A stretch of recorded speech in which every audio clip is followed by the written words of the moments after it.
saya di sini Pratiwi Christine di acara Tribun Topik. Nah, hari ini kita kedatangan tamu yang spesial dan juga sangat istimewa nih. Ini ada rekan-rekan muda di sini. Dari mana nih? Kita dari Ephemeral Production. Ternyata banyak ya, Bo, timnya ya. Ada berapa ribu tim yang ikut? Kurang lebih 1.350.000. Wow, hebat sekali ya. Oke deh, tapi kita kenalan dulu ya. Ini kalian kan mewakili tim kalian. Siapa nih? Dari pojok sana dulu, boleh? Perkenalkan, saya Rian di sini sebagai sutradara. Rian sebagai sutradara, yang paling ganteng dewe ya, geser. Amin. Geser dengan siapa? Oke, kalau aku di sini nama saya Adinda Larasati, berperan sebagai penulis naskah. Sebagai penulis naskah. Saya kira kamu jadi aktrisnya gitu kan? Saya sih Mbak aktrisnya sebenarnya. Oh iya ya. Oh, oke deh. Enggak. Terus kamu siapa ya? Iya. Aku Christine, biasanya dipanggil Titin sebagai music director. Music director. Oke deh. Ya. Nah, kita langsung aja ya kalau bertanya-tanya nih ya. Tanpa sungkan saya bertanya. Dengan siapa ya? Oke, ceritain dong ini kira-kira filmnya tentang apa sih? Siapa nih yang mau jawab nih? Pak Sutradara gimana nih? Itu mungkin dari tim skrip dulu karena tim skrip kan yang bikin cerita, jadi yang tahu dari awal sampai Oh, akhir. oke, gitu. boleh, benar-benar.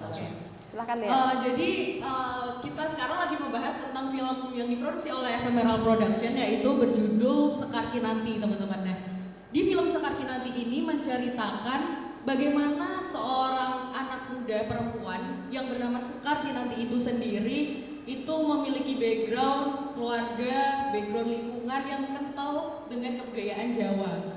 Nah, di sini intriknya mulai ada itu ketika Kinan panggilannya sebagai anak muda itu mulai dihadapkan dengan modernisasi, di mana tidak biasa dengan lingkungan tempat tinggalnya seperti itu. Nah, Kinan ini akhirnya menemukan pergulatan batin dan gimana sih Kinan harus berkomunikasi dengan orang tuanya, dengan teman-temannya untuk tetap yakin pada dirinya untuk selalu nguri-nguri budaya seperti itu. Itu kalau dari tim skrip, mungkin dari sutradara.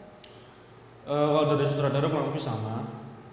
Tapi Sekar Kinanti ini kan artinya adalah seorang anak yang masih istilahnya berkembang menjadi dewasa dengan bimbingan dari orang tua. Ini backgroundnya SMA kan ya? Ya, ini adalah SMA.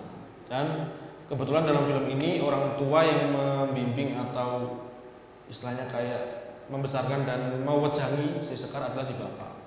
Begitu.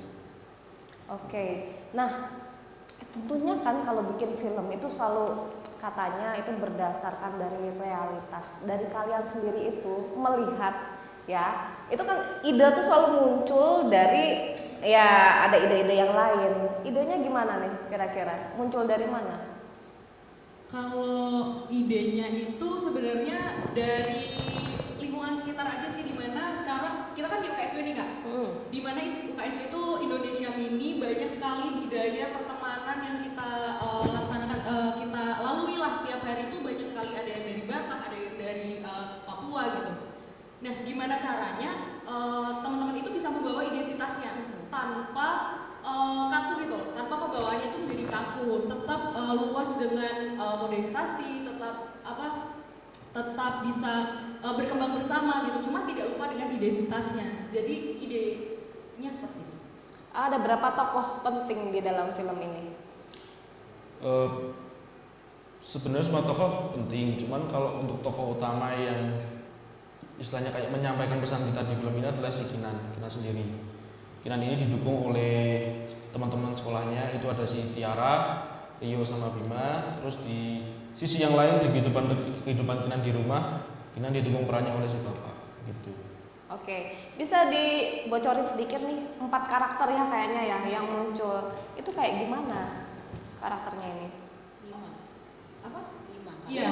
Oh, yang 5 dengan si bapak ya, sama si Itu bapak. ada 5. Jadi Sekar Kinanti atau Kinan itu sendiri punya pribadi yang dia itu sebenarnya pede dengan apa yang dia yakini, cuman ada beberapa masa di mana dia merasa lemah kayak gitu ketika mendapatkan banyak cibiran atau kata-kata yang tidak enak dari orang-orang lain. Nah, dia itu orangnya labil lah karena masih SMA anak muda gitu ya. Terus teman-teman yang di sekolah, kita ambil sisi sekolah dulu, itu ada Tiara, Bima, dan Rio. Tiara itu bisa dibilang antagonisnya di film ini, di mana dia suka mencibir, dia sangat julid, cuman di balik itu dia mempunyai background yang karena dia biasa dimanja oleh orang tuanya, makanya dia berperilaku seperti itu. Temannya Tiara ada Rio itu lebih netral dengan teman-temannya, dia lebih suka mengayomi, dia tidak suka ikut gosip kayak gitu. Kalau si Bima itu lebih selengean lah bahasanya. Biasanya kalau dalam satu geng itu kan ada aja ya teman-teman yang jadi lucu, sukanya selengean dan kayak gitu. Nah, di sisi rumahnya Kinan itu ada bapak, di mana bapak ini selalu menjadi sosok tempat untuk Kinan pulang, untuk memberi wejangan, untuk memberi kasih sayang, semua itu sumbernya ada di bapak. Oke, nah ini aku mau tanya sama music directornya nih, ya kan? Siap. Oper. Nah, tadi Itin ya namanya ya? Yap, Itin. Nah, Tin, Yap. ketika kamu mendapatkan naskah dari tim penulis naskah ini, kepikirannya bikin soundtrack itu dari mana? Ini terus terang ya, biasanya jarang nih film garapan mahasiswa bikin soundtrack sendiri, ya kan? Kakak dulu kan. Nah, ini yang menjadi salah satu yang menarik juga nih ya. Bisa diceritain nih gimana nih? Jadi awalnya itu ketika dari tim skrip memberikan naskah, kan pesan yang mau disampaikan terkait dengan nilai-nilai kebudayaan. Intinya kan ada di situ ya, terlepas dari mungkin ada wejangan dari bapak atau ada konflik dari teman-teman. Pesan yang mau disampaikan adalah tentang gimana perbedaan itu tidak menjadi perpecahan, kemudian nggak ada rasa dendam, menumbuhkan rasa kasih, rasa cinta gitu. Jadi ketika dapat skrip itu dengan inti dari cerita yang sangat menarik, dan karena aku backgroundnya juga seneng dengan membuat lagu, seneng bikin musik, kemudian dari brainstorming dengan script writer dan sama teman-teman juga, oke, akhirnya muncullah tema besarnya ini ya, terkait dengan kebudayaan dan tidak saling membenci gitu. Oke. Nah, itu kamu ngerjain itu bareng sama siapa aja nih? Bisa diceritain apakah semua satu tim itu kan kalian ada 20 ya? Iya, 20. Apakah bekerja sama dengan tim budaya yang lain atau gimana nih?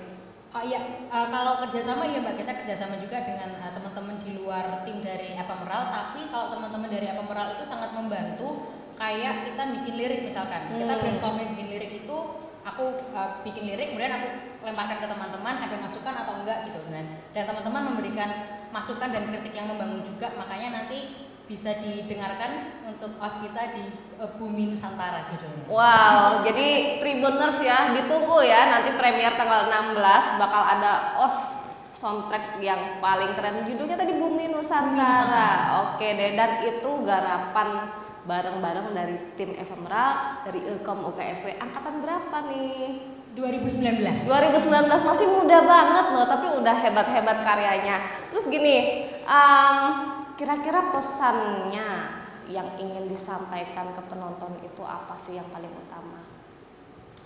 Kalau untuk pesannya, untuk saya pribadi mungkin lebih ke kehidupan kita yang di sekolah dengan teman-teman ya. Jadi di masa sekarang kenapa kita ambil background remaja adalah anak-anak zaman sekarang remaja itu kan sedang dalam masa pencarian jati diri. Jadi kayak istilahnya mereka punya circle-circle, pertemanan segala macam. Itu latar belakangnya dari kesamaan mungkin genre musik, kesamaan kayak berpakaian segala macam. Cuman jangan sampai circle-circle ini yang membatasi pertemanan mereka dengan kelompok yang lain juga. Kalau sebagai penulis naskah itu sebenarnya lebih ke tujuannya ketika nanti teman-teman penonton itu kembali lagi ke diri pribadi masing-masing, di mana kebudayaan itu tidak hanya tentang gimana berpakaian, gimana fisik, bisa hal-hal yang terlihat dari fisik, tapi gimana kita berbicara dengan orang tua, gimana kita berperilaku dengan teman-teman, itu termasuk budaya yang akhir-akhir ini mulai punah nih, mulai lewat lah, mulai Tergerus gitu ya. Betul, orang-orang mulai bicara dengan bahasa-bahasa yang sama, ke orang tua sama, ke teman-teman sama. Nah, pengen ngingetin lagi lewat film Sekar Kinanti ini, di mana nanti teman-teman bisa melihat gimana sih Kinan ini ketika berinteraksi dengan bapaknya itu menggunakan bahasa Jawa kromo alus gitu. Jadi itu udah jarang banget memang sudah jarang banget, tetapi kita mau mengingatkan kembali aja kalau hal itu tuh baik dan alangkah baiknya tetap dilaksanakan seperti itu dikit-dikit. Jadi pengen mengingatkan kembali untuk kita kembali lagi yuk mengangkat budaya yang memang sudah diajarkan dari nenek moyang, dari leluhur dan dipergunakan dengan baik. Oke, kalau dari Itin sendiri nih, nah ada tambahan pesan apa lagi yang kayaknya nih banyak banget pesan yang ingin disampaikan kalau saya lihat intip-intip di IG-nya ya. Teman-teman kalau mau mau follow di IG-nya apa namanya? Ephemeral Production. @ephemeral production ya. Nanti langsung ke sana. Ada banyak quotes-quotes yang menarik dan itu apa sih ibaratnya kalau kata milenial sekarang dalam banget gitu ya. Deep down in my heart. Iya Bu, ya kan. Yuk. Tadi aku mau tanya kamu apa sih pesan-pesannya ya?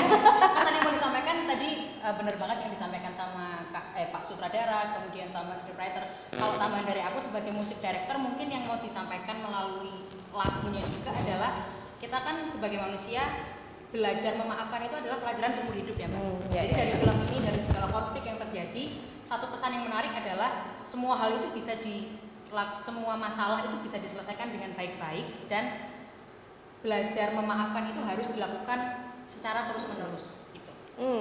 Saya itu agak ini ya terngiang-ngiang malahan di satu scene kalian itu karena saya sudah nonton duluan gitu ya.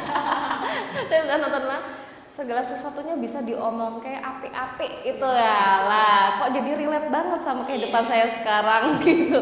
Jadi kali saja nanti di film ini ada banyak pesan-pesan yang bisa relate di kehidupan kita semua. Nah itu harapannya itu bisa masuk ke semua penonton ya. Kemudian nih gini, di film ini kan melibatkan aktor senior. Nah ini kalian ini bisa dikatakan kan baru pertama kali ini bikin film. Kemudian kuliah 3 tahun online semua, ya toh? Ya bisa dikatakan benar-benar belum punya pengalaman. Nah itu kan pasti tantangannya luar biasa. Gimana nih mendirect aktor dan aktrisnya baik yang muda maupun yang tua? Sebenarnya ini bukan kendala ya, cuman lebih ke tantangan sih sebagai saya sendiri. Dalam proyek Skarkinanti ini kebetulan dapat talent yang cukup berumur, yaitu kan Pak Amri sebagai bapak cukup berumur, terus profesional juga. Beliau adalah seorang guru, kebudayawan juga, seniman juga. Jadi sempat ragu di awal ini bisa atau enggak, karena di satu sisi kan harus segen sama orang tua nih, cuman di sisi lain adalah tetap berusaha bahwa Pak Amri ini harus masuk ke dalam karakter si bapak. Jadi kan bagaimana caranya saya sebagai sutradara mendirect karakter bapak dalam reading persiapan sebelum take itu apa namanya? Reading segala macam, mendalami peran Pak Amri ini sebagai karakter bapak. Cuman satu sisi juga segen itu ya agak PR juga. Cuman seiring berjalannya proses produksi itu nyaman lah sama Pak Amri akhirnya sampai akhir. Juga dengan talent-talent yang lain juga gitu. Berarti melibatkan berapa banyak orang nih di dalam pembuatan film ini? Kalau dari tim intinya sendiri dari kami itu ada 20, sedangkan untuk talent itu ada 5 talent utama. Dan kita fun fact kita melibatkan ekstras, hiburan. Anak-anak SMA itu kurang lebih ada 10 sampai 15 orang. Ada 15 orang. Nah, untuk di balik layarnya sendiri karena tadi tim udah ada 20, dari tim musik ada berapa? Kalau dari tim pembuat soundtrack dan musik scoring itu ada sekitar 10 orang yang terlibat. Total 50-an orang yang terlibat untuk film Skarkinanti ini. Wah mantap banget ya. Ini gimana kalian mendirect itu padahal maaf ya budgetnya terbatas banget tuh, ya kan? Jadi bisa nggak sih dibuka budget dari kampus berapa? Wadaw. Pak Prot aja sebenarnya. Sebenarnya kalau untuk masalah administratif ya, kalau hal seperti itu kan administratif itu kita udah ada peran-perannya sendiri nih Kak. Jadi memang untuk hal-hal surat menyurat, izin perizinan dan peranggaran itu ada yang mengurus, yaitu bagian produser. Nah kebetulan produsernya berhalangan hadir nih hari ini, jadi untuk detail-detailnya anggaran gimana dari kami ya kurang tahu lah daripada salah. Oh gitu Iya. Dari ya. kampus kayaknya sekitar 5 ya, 5 jutaan 5 ya. jutaan ya dari kampus. Dari kampus. Wah itu ada suara dari penonton loh kayaknya. Iya ya. 4,8 iya kan. Bisa dibayangin ini tuh kan tugas mata kuliah nih kan. Terus kemudian bisa jadi satu film yang wow mahakarya banget. Sudah pasti kita mendapatkan bayangan yang betapa effortnya dari teman-teman itu untuk menciptakan film ini. Ya, 4, sekian itu jadi apa sih ya kan? Berarti ini menjadi sebuah pembelajaran untuk bisa apa? Kita bisa meniru nih dari tim Ephemeral Production dari Ilkom UKSW untuk apa? Biaya yang terbatas, pandemi yang katanya membuat kita ini nggak bisa ngapa-ngapain, tetapi tetap bisa berkarya gitu kan, keren banget. Nah ini kita udah di penghujung acara nih guys. Ya, aduh. Waduh. Ini nih ya. Aduh. Anak-anak muda ini memang kok ya. Oke, kalian punya ini nggak? Ya closing statement lah ya, yang ingin kalian sampaikan ke Tribuners dan seluruh penonton yang ada. Urut dari sana. Untuk urut dari ini. Masih mikir. Terima kasih. Iya. Karena saya juga. Ya oke, untuk closing statementnya mungkin. Nggak apa-apa, agak panjang dikit nggak apa-apa kalau Iya. Tin. Enggak, aku singkat aja. Harapannya untuk Tribuners jangan lupa untuk menyaksikan film Sekar Kinanti karena banyak sekali nilai-nilai yang bisa diambil, dan film ini nggak hanya untuk teman-teman muda aja, tapi untuk semua umur itu sangat bisa dinikmati. Dan yang pasti jangan lupa untuk dengarkan soundtrack yang paling keren sekarang. Bumi Nusantara ya. Oke. Mbak Dea? Kalau dari aku pesan yang ingin disampaikan untuk semuanya, ya pastinya jangan lupa nonton dan share ke teman-teman semuanya, share ke keluarga, share ke grup keluarga semuanya.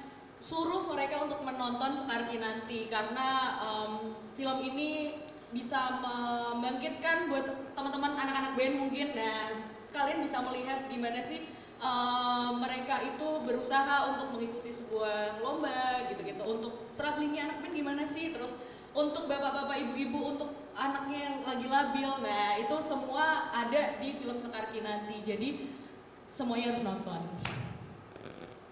Sutradara? Sama. Tunggu lagi mikir, gak apa-apa, kita diskusi dulu aja ya biar dia mikir dulu, gak apa-apa. Gimana? Diisi apa dulu? Kalau dari saya mungkin gini, Ephemeral kan sebenarnya arti dari Ephemeral sendiri adalah sesuatu yang tidak berlangsung abadi. Karena memang kita terbentuk gara-gara kelompok mata kuliah. Cuman semoga pesan yang ditinggalkan oleh Sekar Kinanti tidak berlangsung secara sekejap saja, tapi tinggal selama-lamanya di hati masyarakat. Dalam ya. Kamu persiapannya berapa lama tadi itu cari kata-kata itu? Dari awal segmen. Enggak punya, cuman ini aja. Oke, itu ya. Jadi ditunggu. Nanti premier bakal tayang di YouTube kita tanggal 16 April 2022 pukul 18 malam ya. Siapkan popcornnya, kita nonton sebuah karya mahasiswa yang terbaik. Bye bye. Dadah. Nah.